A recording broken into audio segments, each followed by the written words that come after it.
Bom, pessoal, agora vamos tentar entender de maneira geral o que acontece na percepção. Nós vimos que a experiência da certeza sensível fez com que se saísse da ideia de que a verdade, o objeto enquanto tal, é singular para a ideia de que o objeto, a verdade que tem que ser aprendida, é universal.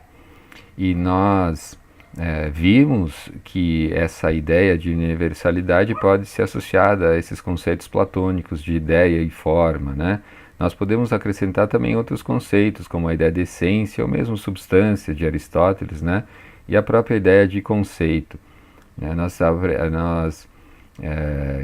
agora nos preocupamos na percepção e entender o conceito das coisas. Não importa tanto assim ou tão somente a singularidade do objeto, mas o conceito do objeto, a ideia, aquela universalidade que contém a essência do próprio objeto.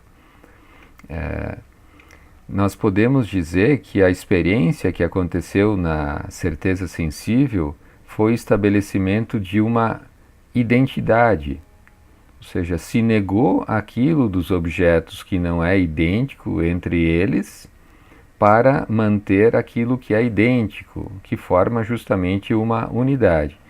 Então, de múltiplas casas, muitas casas diferentes entre si, se a certeza sensível entendeu que a verdade está na ideia de casa, na ideia geral de casa, né? Como aqui a ideia geral de árvore, né? Ela tem que conter a essência da árvore, né?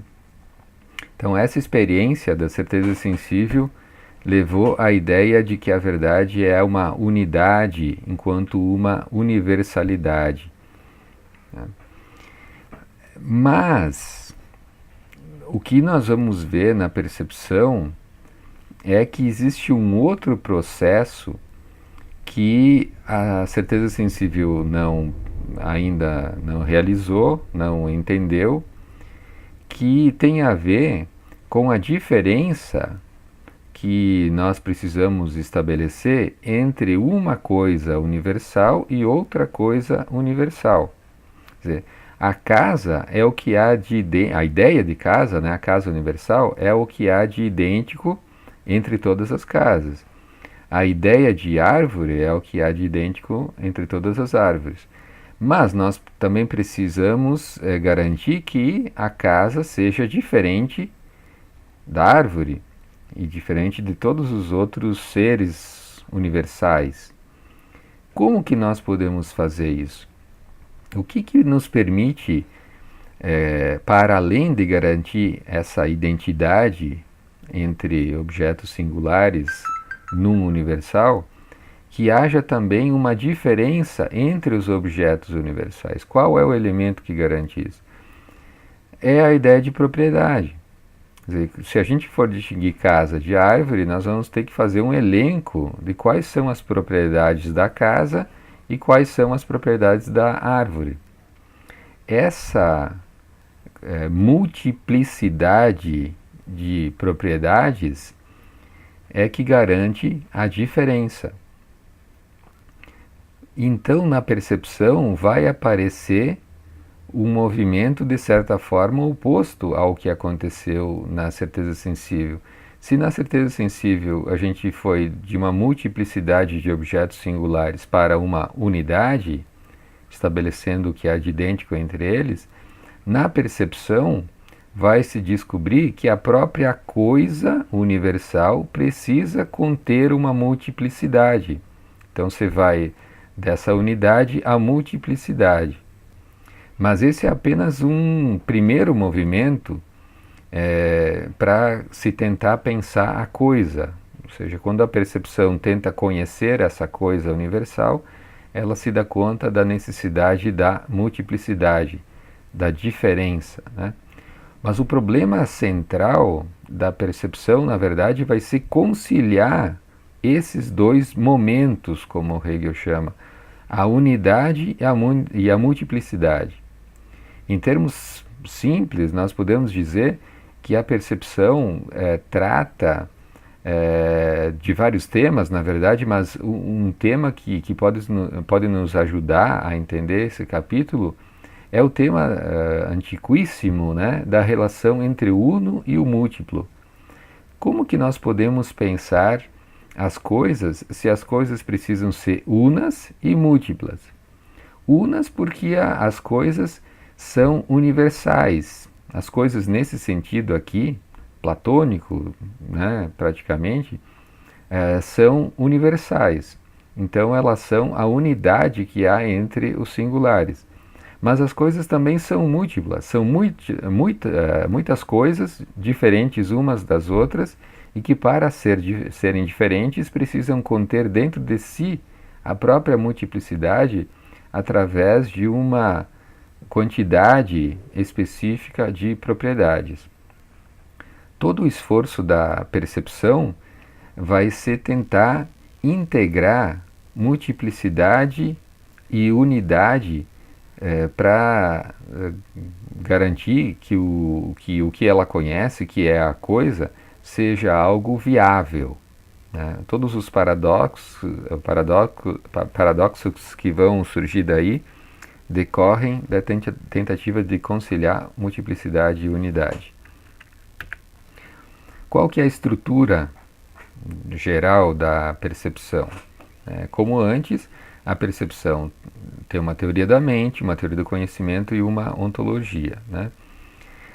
Na teoria da mente, a teoria da consciência, como nós vimos no final da certeza sensível, a percepção sabe que ela é uma universalidade, que a sua mente não é a mente de um indivíduo, mas é uma espécie de consciência geral que se precisa alcançar, mesmo que eventualmente um outro indivíduo não tenha todas as ideias que os demais têm, ou que essa consciência geral tem, aqui existe uma espécie de alvo.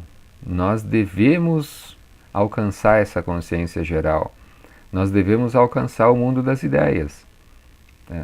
Podemos não alcançar, mas esse é o nosso ideal de conhecimento, né?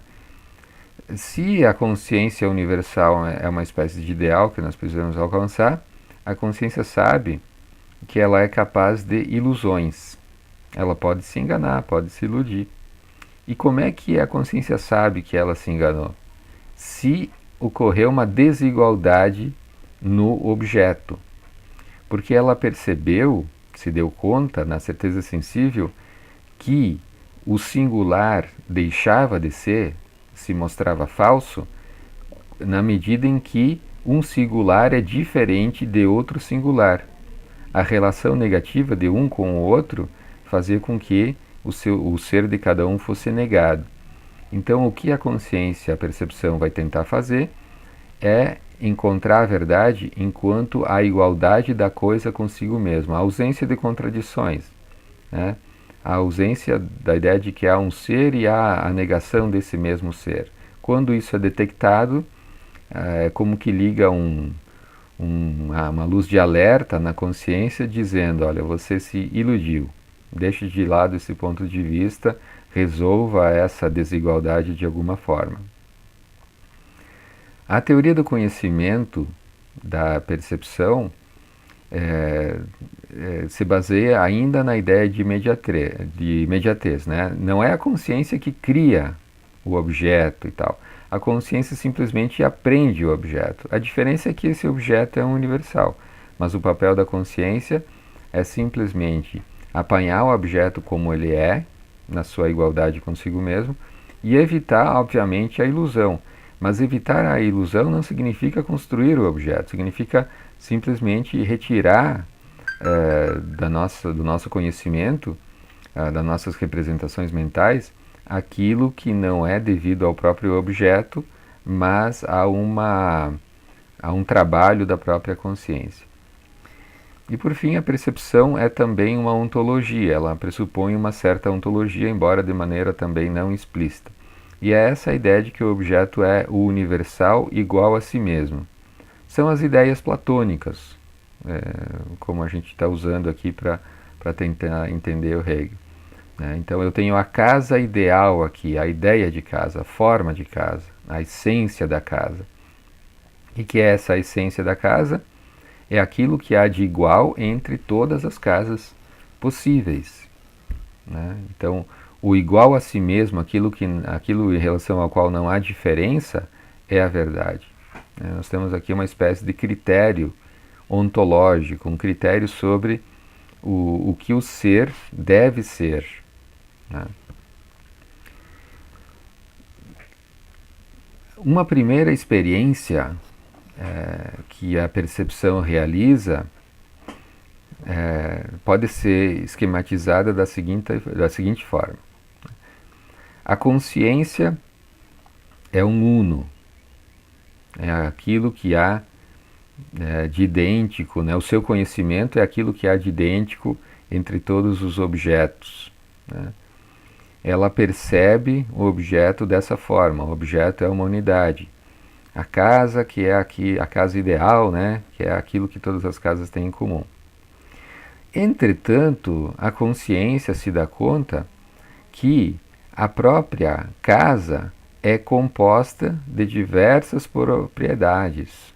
Existe um múltiplo de propriedades.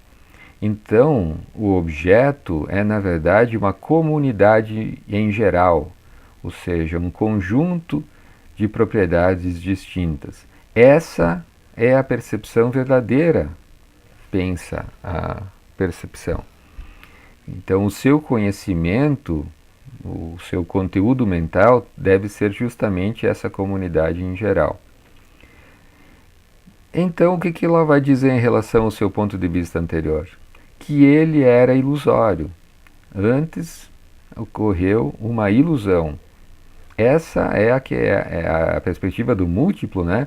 É que é a perspectiva verdadeira. A perspectiva do uno é falsa, é uma ilusão. Mas a partir disso se desenvolve uma segunda experiência, né? Partindo da ideia de que a consciência é um múltiplo, e que o objeto é um múltiplo, a comunidade em geral, a percepção se dá conta que se as propriedades estão na coisa totalmente separadas, elas na verdade só são o que são diferindo uma da outra. E cada propriedade precisa não ser a outra propriedade. Essa parte do telhado, para ser esta parte do telhado, tem que negar a outra parte do telhado, assim como tem que negar a porta, a parede, a janela, etc. As propriedades precisam ter um ser que nega o ser das outras propriedades. E a coisa se constitui como um uno excludente, ou seja, uma unidade em que as coisas se negam, as propriedades aqui no caso, se negam mutuamente. Esse deve ser o novo conteúdo mental.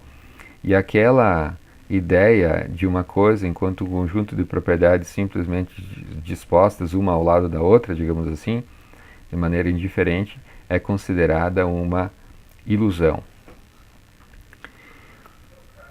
Mas, se as propriedades têm um ser independente, cada uma tem um ser em si mesma que nega o outro, o ser da outra propriedade, então, na verdade, o ser que a consciência deve conhecer é o ser de cada propriedade.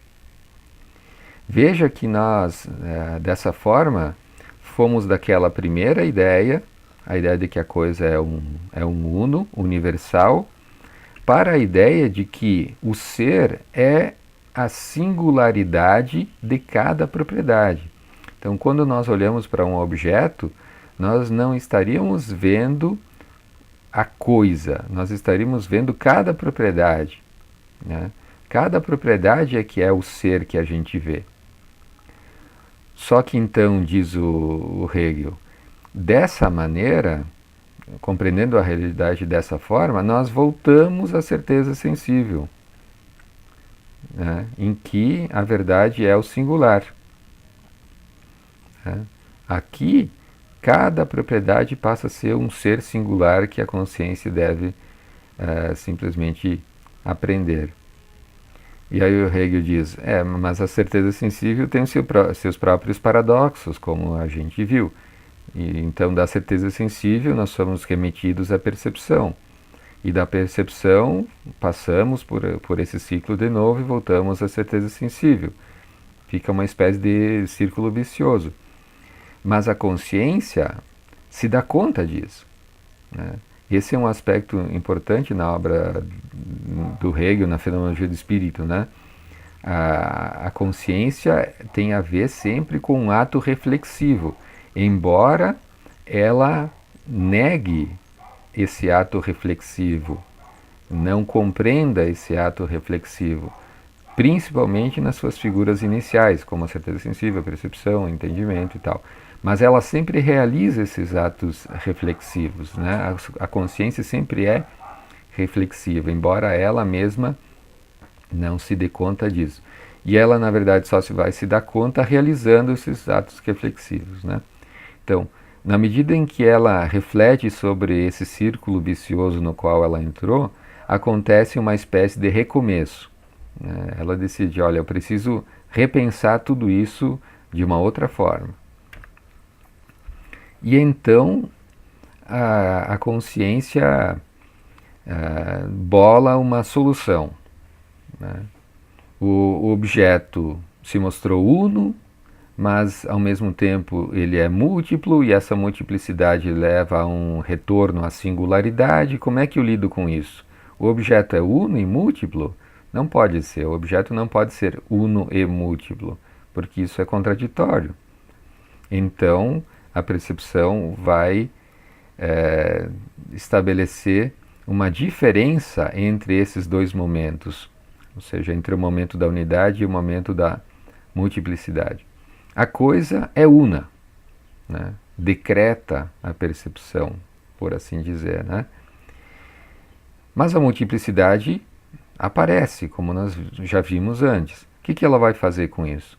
Ela vai dizer, olha, a multiplicidade tem a ver apenas com o modo como eu, consciência, interpreto o objeto.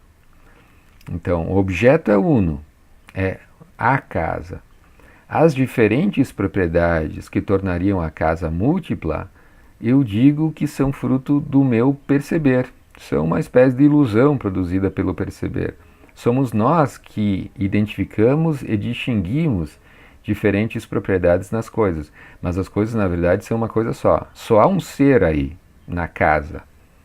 Nós é que distinguimos a cor, da forma, da constituição material, etc. Todas as propriedades que nós pudermos pensar, né? Não é que a casa tenha todos esses seres distintos. A casa é una. Nós é que distinguimos as diferentes propriedades. Mas então, diz o Hegel, o problema é que a casa precisa se distinguir das outras coisas, da árvore, da rua, da outra casa, etc, etc.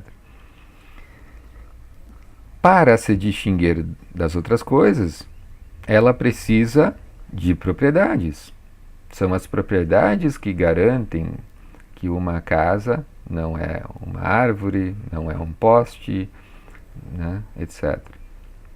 As propriedades, portanto, são necessárias. Não podemos dizer que elas são simplesmente uma ilusão, um produto subjetivo, né? Então a percepção vai achar uma maneira de lidar com isso. Olha, na verdade, os objetos são um múltiplo, são um meio universal onde uma multiplicidade de propriedades está. Nós é que unificamos as propriedades e dizemos que elas compõem uma coisa. Então, quando eu olho para uma casa, o ser que existe aí, na verdade, é a cor, é a forma, é o peso, é o tamanho, etc. Esse é o ser.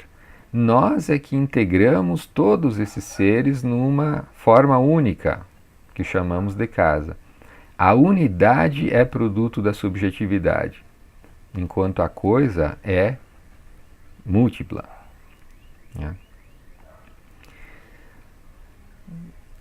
Novamente aqui a consciência vai realizar um ato reflexivo, vai dizer, peraí, mas se eu digo isso, que a coisa é una, eu vou cair de volta nesse primeiro momento. E esse primeiro momento leva ao segundo, que volta ao primeiro, que volta ao segundo. Círculo vicioso. Né? Uma coisa leva a outra. A unidade leva à multiplicidade, a multiplicidade leva à unidade. A consciência se dá conta que, ora, ela faz dela mesma, a hora dos objetos, unos ou múltiplos, alternadamente. Mas as duas coisas se mostram tanto quanto unas quanto múltiplas. Né? O resultado desse ato reflexivo é que o objeto mesmo precisa ser uno e múltiplo. Ele precisa ser para si e para outro. Ou seja, para si mesmo, aqui, o objeto era uno e para outro, ou seja, para a consciência, ele era múltiplo. Aqui é o contrário. Para si ele era múltiplo e para outro ele era uno. O que o Hegel vai dizer, olha, a consciência se dá conta que o objeto precisa ser uno e múltiplo. Então, o que ele é para si, ele tem que ser para outro também. E o que ele era para outro, ele precisa ser para si também. As duas situações, unidade e multiplicidade, são necessárias, né, para o próprio objeto. Tanto ele quanto a consciência são unas e múltiplas. Né. Só que isso é contraditório. Como que um objeto pode ser uno e múltiplo ao mesmo tempo? É nesse momento que a percepção lança sua última cartada, podemos dizer assim, que é o enquanto. Né? O Hegel chama do enquanto da consciência. Né? Qual que é o truque? A percepção vai dizer, tudo bem, o objeto é uno e múltiplo. Só que essas coisas, a unidade e multiplicidade, não incidem sobre a mesma coisa, sobre uma casa, por exemplo, né, ou a ideia de casa. Né? A ideia de casa não é una e múltipla da mesma forma. A casa é una para si mesma e múltipla simplesmente quando ela precisa se distinguir das outras coisas. Esse é o truque. Enquanto eu estou pensando a casa ela mesma, ela para si mesma, eu penso a casa como uma unidade. Enquanto eu tenho que distinguir a casa de outras coisas, eu penso ela como uma multiplicidade. A casa é una em relação a si mesma e múltipla em relação às outras coisas. Mas aqui não se trata de um ato da consciência, diferente do momento anterior. Não é que a consciência faça essas relações, faça essas comparações. Para a percepção, nesse ponto aqui, é a própria coisa que é una para si mesma e múltipla para as outras coisas distintas dela mesma. Né? Então, a multiplicidade, a diferença, a desigualdade, né, que há entre unidade e multiplicidade é dividida entre coisas diferentes. Né? A coisa é una para si mesma e múltipla na sua relação com outras coisas. O objeto, assim, se mantém uno. Uno no sentido de igual a si mesmo. Ele não é contraditório. O objeto não é contraditório, ele não contém essa contradição entre unidade e multiplicidade. Mas novamente aqui, como último ato de reflexão da percepção, ela vai perceber que o enquanto também é inconsistente. Quer dizer, como que eu posso dizer que o objeto é uno para si e múltiplo para outro, mas que é necessário que ele se distinga dos outros? Ou seja, que o para outro diz respeito apenas à relação dele com as outras coisas, mas é necessário que o objeto tenha essa relação de diferença com as outras coisas. Então, com essa reflexão, a consciência vai dizer, olha, o ser para si, o objeto em relação a si mesmo, em que ele é uno, é tão necessário quanto o ser para outro, a necessidade que o objeto tem de se distinguir das outras coisas, né? Como as duas coisas são necessárias para o próprio objeto, eu não posso distingui-las, né? Através desse enquanto, desse recurso, né? O Hegel vai dizer isso é uma sofistaria, é um truque que a consciência está usando. Mas o objeto mesmo tem as duas necessidades. Ele precisa ser uno e ao mesmo tempo precisa ser distinguido das outras coisas.